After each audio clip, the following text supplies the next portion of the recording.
Oh, very good evening, all of you. My name is Aarti and I welcome you all on the platform of Ravindra's IAS. Well, कैसे हैं आप सब?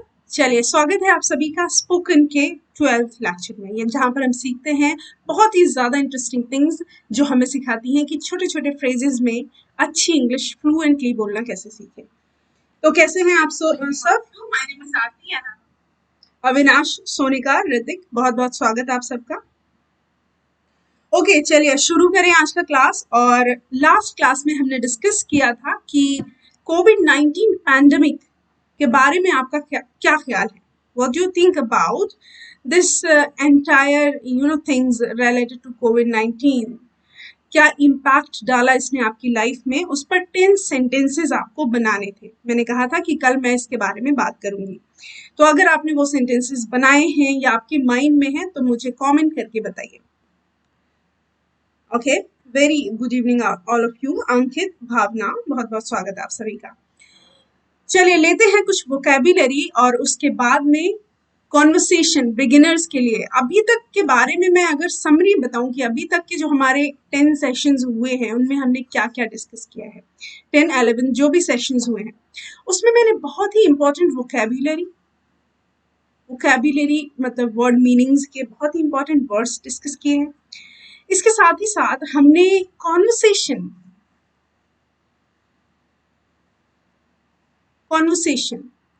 उसमें सबसे पहले मैंने कॉन्वर्सेशन बताया कि अब जब दो लोग बात करेंगे तो किन किन फ्रेजेस को, किन किन सेंटेंसेस को आप बोल सकते हैं सबके साथ लगभग. इसके अलावा मैंने एक सेशन में ये भी डिस्कस किया था कि आपसे कोई पूछे tell me something about yourself, तो किस तरीके से आप स्टार्ट करेंगे, किस तरीके से रिप्लाई देंगे. तो आपने अभी तक किसी को अपने बारे में बताया है? अगर हाँ तो प्लीज मुझे बताइए कि उस सेशन ने आपकी कितनी हेल्प की. राइट. इसके अलावा हमने इसमें इसी कॉन्वर्सेशन में तरह तरह की कॉन्वर्सेशन, तरह तरह की स्मॉल फ्रेजेस को डिस्कस किया है. तो अगर आपका ये पहला क्लास है तो आप जाकर के सारे जितने भी कॉन्वर्सेशन से रिलेटेड वीडियोस हैं या वोकैबुलरी तो आप उन्हें देख सकते हैं. तो चलिए शुरू करें आज का class. Very good evening Vivek, Sachin, Ankit, Ajay. Okay, let's get started with the session. और यहाँ पर वोकैबुलरी और ट्रांसलेशन आज हम डिस्कस करेंगे. चलिए, वर्ड पावर बढ़ाने के लिए हमारे फ्रेजेस हैं कुछ. पहला फ्रेज है हमारा break the ice. Break the ice. जब भी आप इस फ्रेज को यूज करते हो आपको क्या बताना होता है सामने वाले को. मान लीजिए मैंने ये सेंटेंस बोला जो नीचे लिखा हुआ है. मान लीजिए मैंने ये सेंटेंस बोला random that he breaks the ice in every awkward situation, or you can say he always breaks the ice. So what does it mean? इसका क्या मतलब होगा ये मैं आप लोगों से जानना चाहती हूँ. मैं बताऊंगी आपको. ये फ्रेज आपके लिए वाकई बहुत इंपॉर्टेंट है. जब भी आपको अपना इंप्रेशन डालना हो तो इस तरीके के फ्रेजेस आपके लिए बहुत ही बढ़िया होते हैं. कभी ट्राई करके देखना कि I am not one who breaks the ice. मैं वो नहीं हूँ. I am not the person who breaks the ice, जो आइस तोड़े. आपको लग रहा होगा क्या कोई सिल्ली रखी है उसे ब्रेक करना. नहीं, बताओ. चलो बताओ गाइस क्या होता है इसका मतलब, और इसको फिर यूज करना. जब आपको इसका मतलब पता चल जाए उसके बाद ही आप इसको यूज करना. अच्छा, आज कुछ बदला बदला सा लग रहा होगा. like you have been watching these lectures, so today is something new, isn't it? Write me if it is. Okay, Hrithik Kumar ने यहाँ पर कुछ सेंटेंसेस लिखे हैं जिसको मैं वोकैबुलरी की पार्ट डिस्कस करूंगी. सबसे पहले ब्रेक द आइस का मतलब होता है टू स्टार्ट कॉन्वर्सेशन. बात की शुरुआत करना. बात की शुरुआत करना. To start the conversation.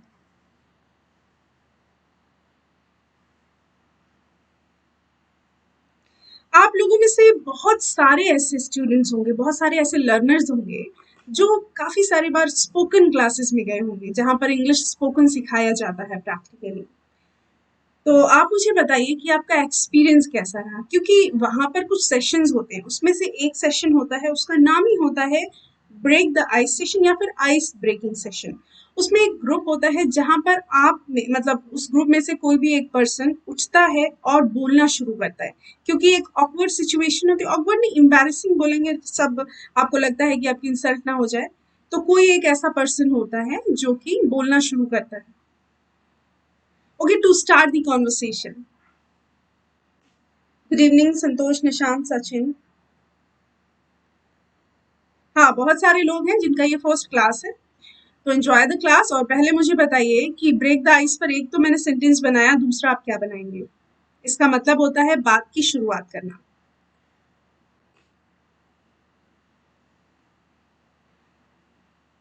Nishant कह रहे हैं एक्सपीरियंस आपके साथ बढ़िया रहा, I would love to teach you. ओ सचिन, आपने मुझसे ही सीखी है इंग्लिश, मुखर्जी नगर से। ओके, सो क्या हाल है मुखर्जी नगर का? चलो उससे बताओ, उससे पहले बताओ भाई, एक सेंटेंस बनाओ कि ब्रेक द आइस को आप कैसे यूज करेंगे अपने डे टू डे लाइफ में। कोशिश करो बनाने की, जो भी गलती होगी आप बोलो तो मैं आपका नाम अनाउंस नहीं करूंगी और आपको बता दूंगी, कोई प्रॉब्लम नहीं है। Okay Aditya, very good evening. चले बनाते रहेंगे, दूसरे वर्ड की तरफ बढ़ते हैं हम। वेल, हमारा दूसरा वर्ड है, फ्रेज है ये basically, chicken hearted. Chicken hearted, तो चिकन हार्टेड कैसा पर्सन होगा? मतलब two people two people have a conversation and one says that you are kind of chicken hearted. So what does it mean? What is the meaning of chicken hearted? इसका क्या मतलब होगा, आपको क्या लगता है? Like I have given the example that you are a chicken hearted person. What does it mean? कब use करोगे, कभी यूज करोगे क्या इसका?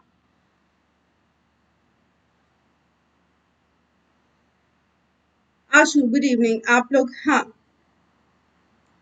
कुछ लोग कह रहे हैं कि बैच को कैसे परचेज करेंगे। आप हमारे साथ बने रहिए।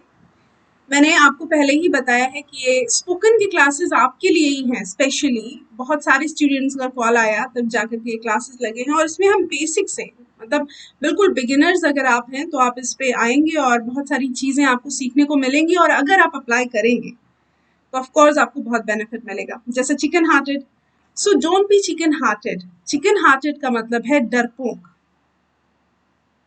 डरपोक। So do you understand what is the meaning of chicken hearted? Okay, जैसे अब इसको इंग्लिश में बोलेंगे कॉवर्डली, कायर। कॉवर्डली मतलब कायर, सो चिकन हार्टेड क्या हो गया? कायर। सो आप कह सकते हैं मतलब कि whenever someone speaks English before me, I feel like I am kind of, या I am a chicken hearted person. जब भी मेरे सामने कोई इंग्लिश बोलता है, मुझे ऐसा महसूस होता है कि मैं डरपोक। ऑफलाइन क्लासेस स्टार्ट हो जाएंगी और मुझे पता है कि आप सब वेट कर रहे हैं, और आप सबसे ज्यादा फैकल्टी मेंबर्स वेट कर रहे हैं। Let me tell you this thing कि हम लोगों को भी मजा तभी आता है जिनको मतलब पढ़ाने का शौक है, उन सबको मजा तभी आता है जब आपके सामने प्रैक्टिकली इंडिविजुअली लोग बैठे हों। ऑफ कोर्स चिकन हार्टेड हो गया, इस पर मैंने एक सेंटेंस बताया आपको जो कि बहुत सिंपल है। अब चांस आपका है, फटाफट बताओ। Okay, so you are a chicken hearted person. If you're not a chicken hearted person, just make a sentence related to by using the word chicken hearted, by using the phrase chicken hearted quickly. Okay, now let's have the next word, dig the grave. Dig the grave. What does it mean? क्या मतलब है इसका? अच्छा, कुछ ऐसे phrases हैं जिनको आप यूज करना चाहते हो, अब चूंकि उसके आगे पीछे कोई सेंटेंस नहीं मिलता तो यूज नहीं करते। तो dig the grave। अब अपने पेरेंट्स से भी, अगर सिबलिंग से भी बोलना है इंग्लिश, तो आप ये सेंटेंस का यूज कर सकते हो कि योर नेबर्स या योर रिलेटिव्स, अपने पेरेंट्स को बोल सकते हो your relatives always dig the grave. आप ऐसे सेंटेंस का यूज करेंगे। Your best friend, you best friend लिख गया है ना, ये योर बेस्ट फ्रेंड है। मिड सितंबर में या अक्टूबर में आफ्टर दिवाली मुझे लगता है कि ऑफलाइन क्लासेस स्टार्ट हो जाएंगी। ऑफलाइन क्लासेस जो है वो जैसे जिस तरह से हम लोग प्लान कर रहे हैं उस तरह से लग रहा है मुझे कि आगे आने वाले कुछ ही टाइम में मतलब 1.5 मंथ्स के बाद में क्लासेस स्टार्ट होने की पॉसिबिलिटी है, लेकिन फिर भी आप लोगों में से बहुत सारे ऐसे लोग होंगे जिनके फैमिली मेंबर्स आपको आने नहीं देंगे क्लासेस में, तो डोंट थिंक मच अबाउट, ध्यान देते हैं हमें ऑनलाइन पर। लाइक इसका मतलब होता है बर्बाद करना, बर्बाद करना, to destroy, to tarnish, okay, tarnish,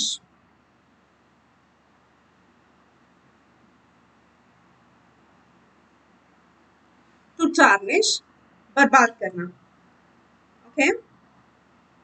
हाँ, सेंटेंस बनाया है, in the evening my audition I had to break the ice.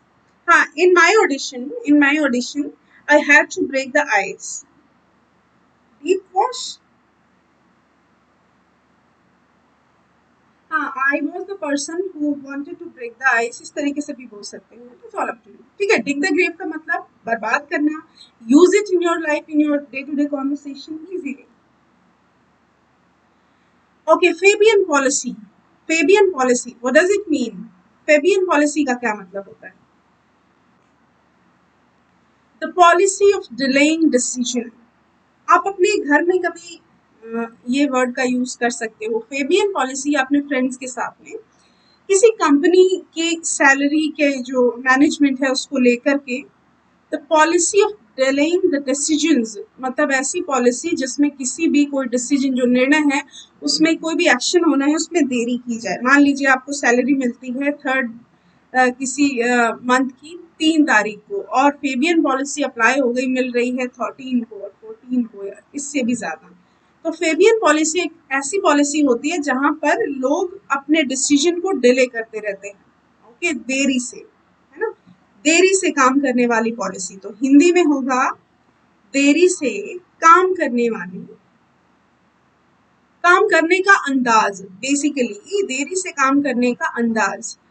अब आपका फ्रेंड है and you need any kind of help from your friend and he is continuously following Fabian policy in your case, so you can say that I don't like the Fabian policy that you do, yeah, that you apply on every case, in every case, देरी से काम करने का अंदाज, the policy of delaying the decisions,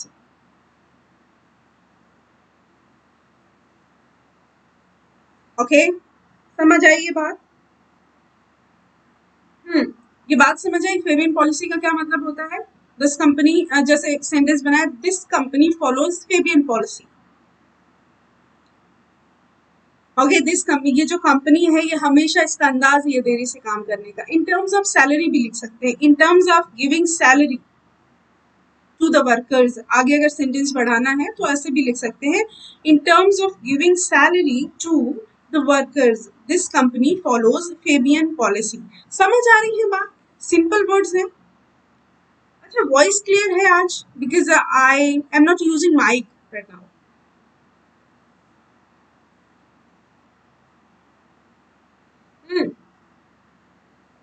fees कितना है on the evening? Okay, fees किस चीज की?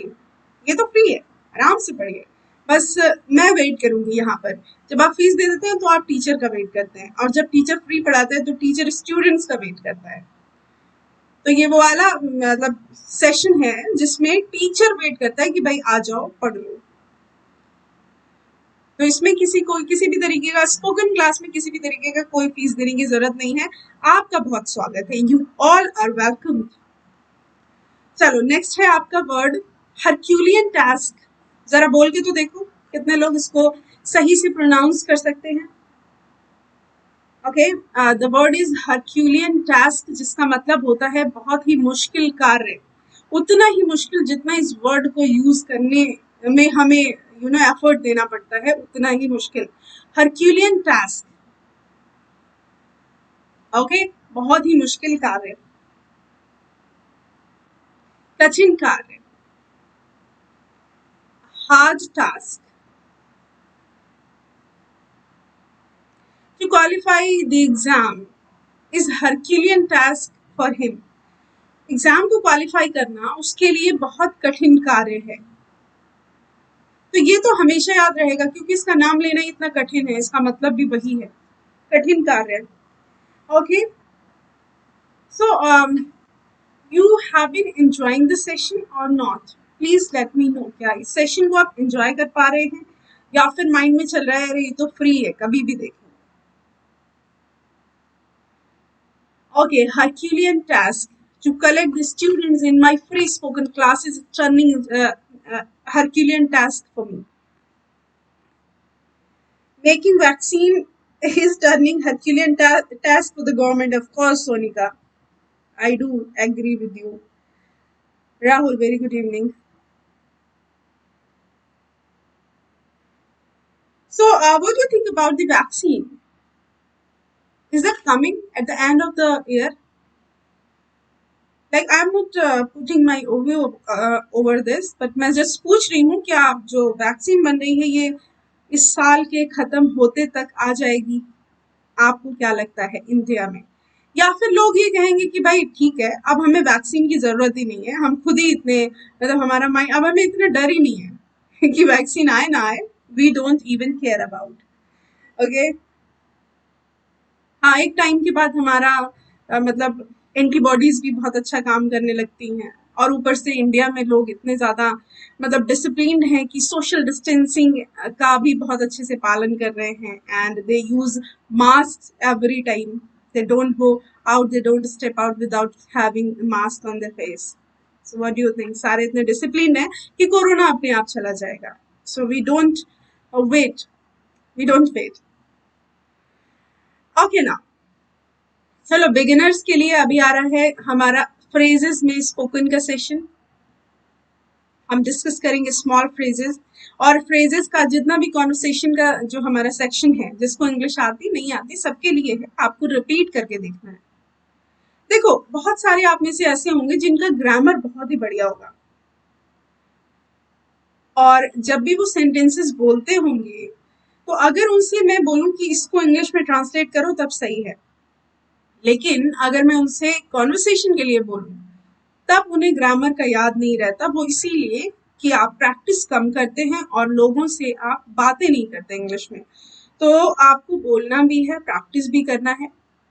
यहाँ पे कुछ फ्रेजेस हैं जो कि आपको बोल के देखने हैं, और अभी तक मैंने आपको जो चीजें बताई हैं, जब भी आप किसी से मिलते हैं, जब भी कोई नया पर्सन आपसे मिलता है तो आप कैसे बातें करेंगे। ओके, ये यहाँ पर नहीं लिखा हुआ है, मैंने आपको पहले बता दिया है। मेरे ओल्ड वीडियोस, मेरा फर्स्ट सेकंड थर्ड जो भी लेक्चर्स आपको मिले वहां पर जाके देखिए, हमने जो कॉन्वर्सेशन आपको पढ़ाया उसमें बताया है कि जब आप किसी से मिलते हैं तो कैसे मिलते हैं और कैसे बात करते हैं। तो ये उसके आगे का कॉन्वर्सेशन है। अच्छा, आप किसी से अगर पहले मिलेंगे, आपसे कोई मिले पहले इंसान, तो आप उससे कैसे बात करेंगे? अच्छा चलिए, मैं 2 सेंटेंसेस आपको दे रही हूँ। आप जब किसी से मिलते हैं, हाय हेलो के बाद थोड़ा बहुत कॉन्वर्सेशन होता है, उसके बाद आप क्या बोलते हैं? मतलब 2 सेंटेंसेस हैं, जब आप मिलते हैं तो क्या बोलते हैं? नाइस टू मीट यू या nice meeting you. 2 phrases are there. First one, nice to meet you जब किसी से मिलते हैं, या nice meeting you second one. तो फटाफट मुझे बताओ, किसी से मिलते टाइम आप क्या बोलेंगे?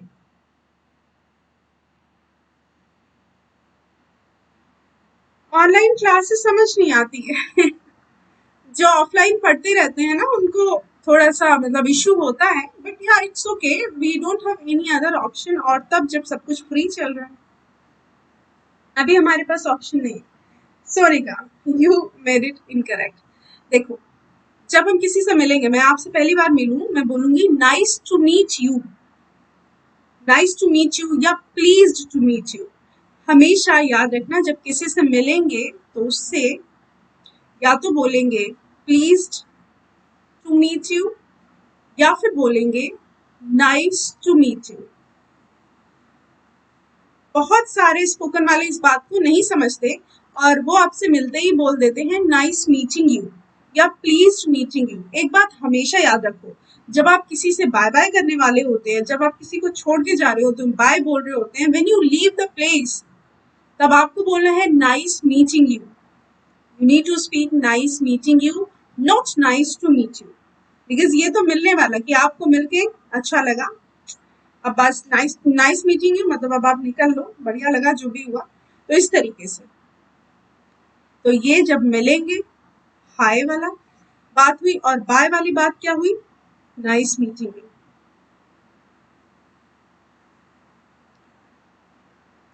ओके, ये जो स्क्रीन दिख रही है ये बहुत ही मनभावन लग रही है, लग रही होगी सबको। इसको इंग्लिश में कैसे बोलेंगे? हाँ, nice to meet you guys. अभी जब मैं इसको एंड अप करूंगी तो बोलूंगी नाइस मीटिंग यू। ओके, चलो let's have the small conversation. जब आप पूछते हैं क्या हुआ, तो आप कहते हैं व्हाट हैपेंड। आप बोलते हैं, पूछते हैं व्हाट हैपेंड, ठीक है। अब अगर यहीं पे आप इसको एक और तरीके से बोल सकते हैं, जब आपको कुछ खास तरीके से बोलना है एकदम चौक करके, तो आप ऐसे भी what did happen, what did happen या व्हाट हैपेंड, दोनों ही तरीके से। सडन पूछेंगे व्हाट हैपेंड, लेकिन अगर बात करके पूछेंगे, कॉन्वर्सेशन चल रहा है उसके बीच में पूछेंगे, तो पूछेंगे व्हाट डिड हैपन। ओके, तो कुछ ऐसे फ्रेजेस हैं जिनको आप में अभी मैं आपको ऐसे ही समझा रही हूँ ना। सामने वाले बोलेगा नथिंग एट ऑल, कुछ नहीं। हम्म, क्या आपने मुझे बुलाया था? क्या आपने मुझे बुलाया था? Did you call me? Speak with me, repeat it with me, did you call मी, क्या आपने मुझे बुलाया था? तो आपको इतना बोलने में कोई घबराहट नहीं होगी। अगर मेरे सामने बोलेंगे अभी, तो जब कभी किसी टीचर ने, मान लीजिए आपको किसी आपके फ्रेंड ने बुलाया, तो आप बोल सकते हैं डिड यू कॉल मी। सामने वाला अगर उसने बुलाया है तो बोलेगा yes I did, yes I did. ये सेंटेंस थोड़ा सा गड़बड़ है, इसकी जगह पर अगर आप बोलेंगे यस आई डिड, तो ज्यादा स्मार्ट लगेगा। हाँ, ये आई हैड कॉल्ड यू, अगर आई हैड कॉल्ड यू बोलेंगे तो ये काफी पुरानी बात हो जाएगी, है ना, कि हाँ मैंने बुलाया था कुछ दिनों पहले, लेकिन उसकी जगह पर आप बोलेंगे यस आई डिड, क्योंकि क्वेश्चन जो है वो यही रिक्वायर है, इसकी रिक्वायरमेंट यही है, ठीक है। व्हाट डिड हैपन, क्या रिपीट कर दूं सोनिका? देखो, लास्ट क्लास में मैंने कहा था कि क्या हुआ आप बोलते हैं ना, आप बोलते हैं व्हाट हैपेंड। अब जैसे कोई कॉन्वर्सेशन चल रहा है, आप इंग्लिश बोलना सीख गए, तो व्हाट हैपेंड की जगह पर अगर आप बोलेंगे व्हाट इट हैपेंड, तो वो ज्यादा स्मार्ट लगेगा। बाकी दोनों का मतलब सेम है, ऐसा कुछ भी नहीं है। ये थोड़ा जोर डाल के बात करता है व्हाट इट हैपेंड, और it is a general condition when you ask something. So कुछ नहीं कि नथिंग, सिर्फ अकेले नथिंग कहने से ज्यादा अच्छा होगा नथिंग एट ऑल। हाँ, क्या आपने मुझे बुलाया था, डिड यू कॉल मी, तो रिप्लाई आएगा यस आई डिड। और अगर आपको मना करना है तो बोलेंगे नो आई डिडंट। अच्छा, दूसरा है मे आई लीव। ये आप बचपन से पूछते चले मे आई गो टू टॉयलेट, बट यहाँ पर ऐसा नहीं होगा। मे बेसिकली हम भी जब इंटेरोगेटिव सेंस में मे को यूज करते हैं तो एक पोलाइटनेस होती है, इसमें छोटे बड़े से मतलब नहीं है। मे एक ऐसा आपको इंटेंशन बताने वाला मोडाल वर्ब है, जब भी आप इंटेरोगेशन में से यूज करते हैं तो सामने वाले को लगता है that you are very polite, you are polite. Okay, तो आप इसको किसी के सामने भी बोल सकते हैं, मे आई लीव। हाँ, तो सामने वाला बोलेगा यू कैन, सामने वाला यू मे नहीं बोलेगा। हाँ, इसके बारे में तो मैंने बताया नहीं, छूट गया पूछे पीछे। मे आई लीव जब आप पूछेंगे, मान लीजिए आपसे ही, तो आप बोलेंगे यस यू कैन, बताएंगे कि मैं बहुत स्मार्ट हूँ। आप ये नहीं कि yes you may.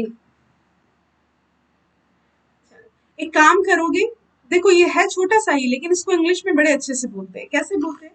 Would you do me a favour, would you do me a favour. कभी भी ऐसा मत कहना कि वुड यू डू मी या would you give me your favour, ऐसा होता ही नहीं है। सिर्फ ऐसे would you do me a favour, क्या तुम एक फेवर करोगे, इस तरीके से। ओके, रिपीट कर लिया, सामने वाला बोलेगा yes tell me, yes tell me, this is the polite language.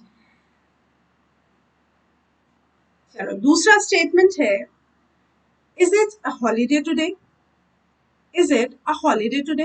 आप लगभग सब सारे लोग ही ये बात तो बोलते ही बोलते हैं। कैसे बोलते हैं?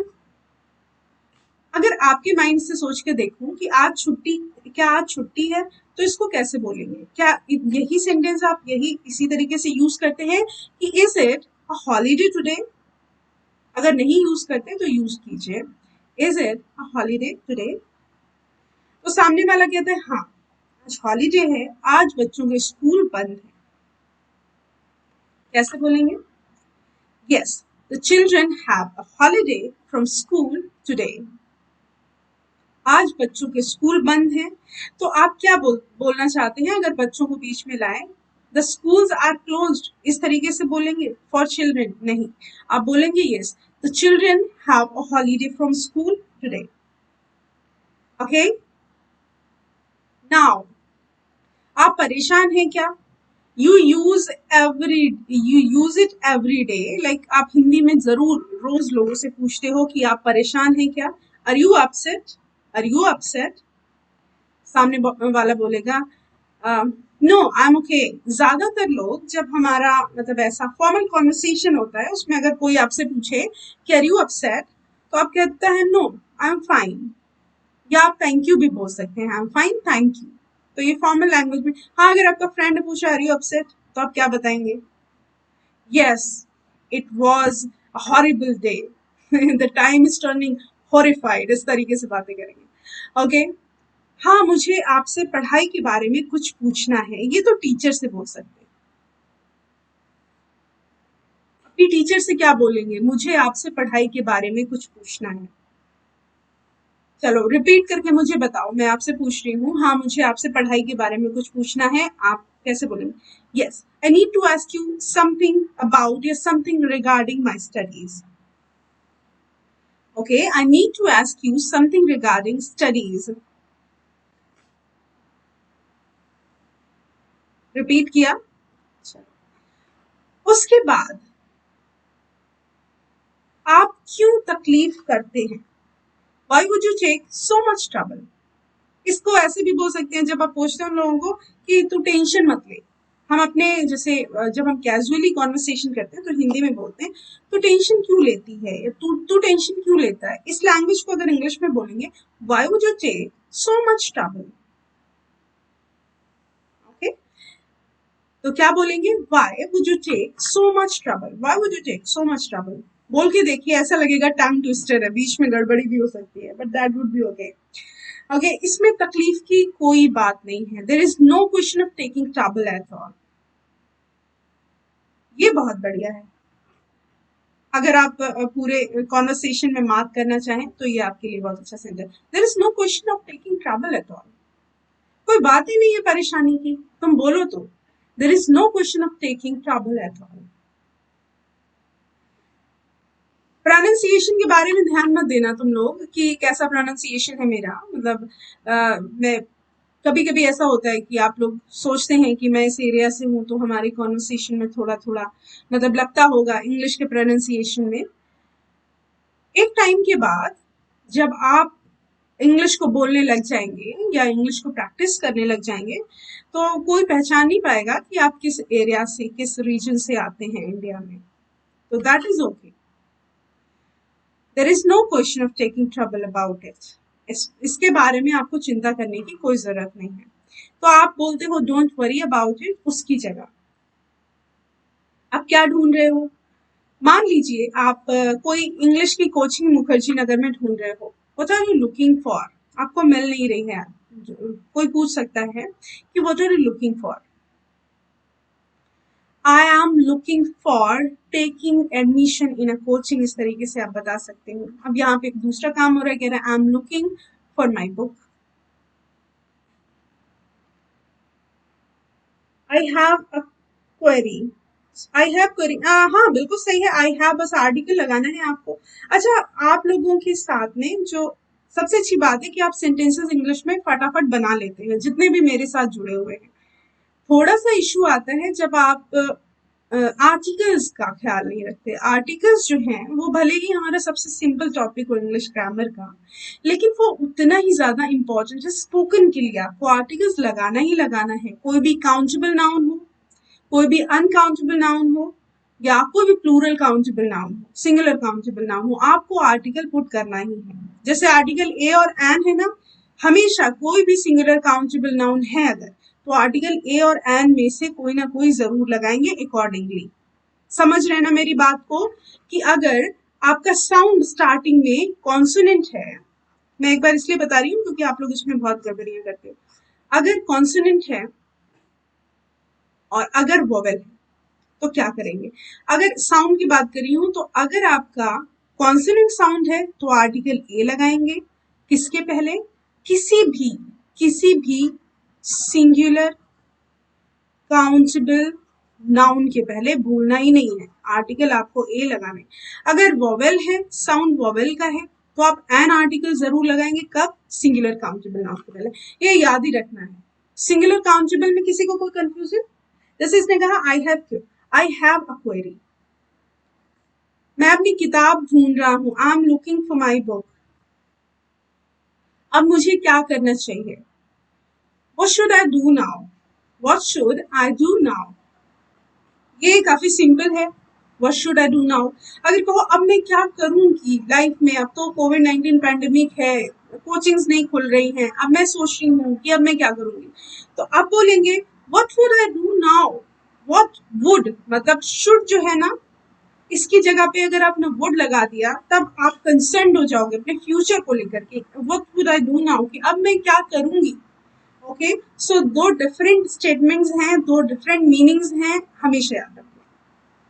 तुम कभी अपने काम पर ध्यान दो, कॉन्सेंट्रेट ऑन योर वर्क। तुम अभी अपने काम पर ध्यान दो, concentrate on your work right now. Okay, चलिए अब ये आज का सेशन तो खत्म हो गया, लेकिन मैंने कहा था कि कोविड-19 के बारे में किसी ने लिखा, तो एक स्टूडेंट ने शायद कुछ लिखा है, क्योंकि मुझे पता है कि तुम लोग प्रोक्रेस्टिनेशन को बहुत फॉलो करते हो। प्रोक्रेस्टिनेशन का क्या होता है, मतलब बताओ मुझे। फिलहाल मैं देखूं कि ये कुछ लिखा था शायद, corona virus was first identified in China, Wuhan city. Virus spread in the world very fast. It affects people, especially old aged and falls in children. Very nice, Ritik. At least you wrote it. Okay, सिर्फ एक student ने लिखा है, जबकि मैंने कल आपको कहा था कि मैं जो भी बहुत अच्छा लिखेगा कंप्लीट करेगा, और मुझे लगा कि आपने बहुत ज्यादा एफर्ट किया है इसमें, आपका नाम अपने जो भी थंबनेल होता है ना, जो हमारी स्क्रीन पे मेरी फोटो बनी है, तो वहां पर लिखूंगी, मैं आपका नाम लिखूंगी, but you guys are kind of procrastinated. Okay guys, मिलते हैं नेक्स्ट सेशन में इसी इंथुजियाज्म के साथ। तब तक आप पढ़ते रहिए वोकैबुलरी को किसी भी बुक से, या फिर कॉन्वर्सेशन जो है वो करते रहिए अपने सिबलिंग्स के साथ या मिरर के सामने। Okay, see you.